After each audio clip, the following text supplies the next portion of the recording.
The story of one of the most talented and masterful storytellers of our age begins in Modesto, California on May 14, 1944. George Lucas was born to a typical family with a father, mother, and 3 siblings. He grew up with a passion for cars and hoped to one day race cars professionally. Lucas never cared too much for school and did poorly in his classes. Late in his senior year, Lucas was involved in a fatal car accident that should have taken his life. Realizing the blessings he was given, he set out to take advantage of every single day set before him. He started to care about school and how he conducted his life, and soon found a passion for philosophy, anthropology, and photography. That fall, he attended Modesto Junior College, where he discovered filmmaking. Lucas later transferred to the University of Southern California to pursue filmmaking. He was met with much opposition from those in his life. At the time, it was very difficult to enter the film industry unless you knew someone or had large sums of money. This did not bother Lucas though, since he was more interested in creating documentaries and experimental films than in entertaining anyone. At film school, he took advantage of every opportunity given to him. For one animation class, he was given 1 minute of film and charged to do certain tasks with the animation camera. With that 1 minute of film, Lucas made a movie that went on to win 25 awards and shown at film festivals all over the country. After film school, he moved to San Francisco with his mentor Francis Coppola.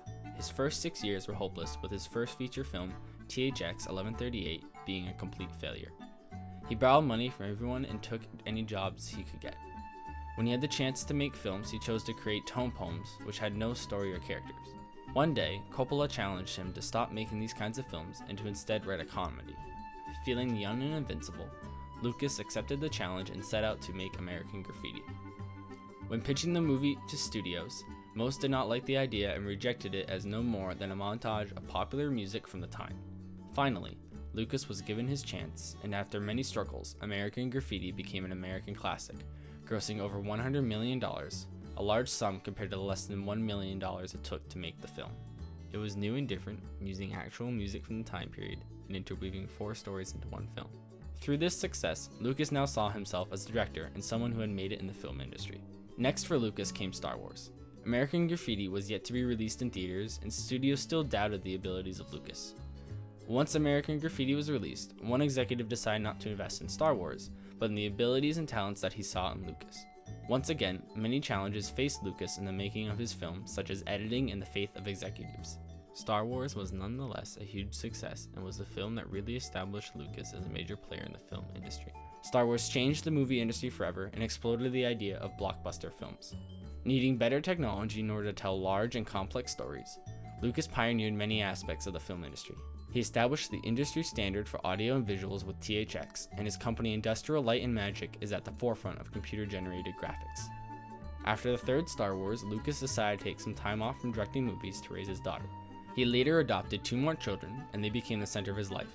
In one interview, he said that he wanted the first line of his obituary to say that he was a good dad, or at least he tried. Making films is part of who Lucas is, but he sees his children as the most important part of his life.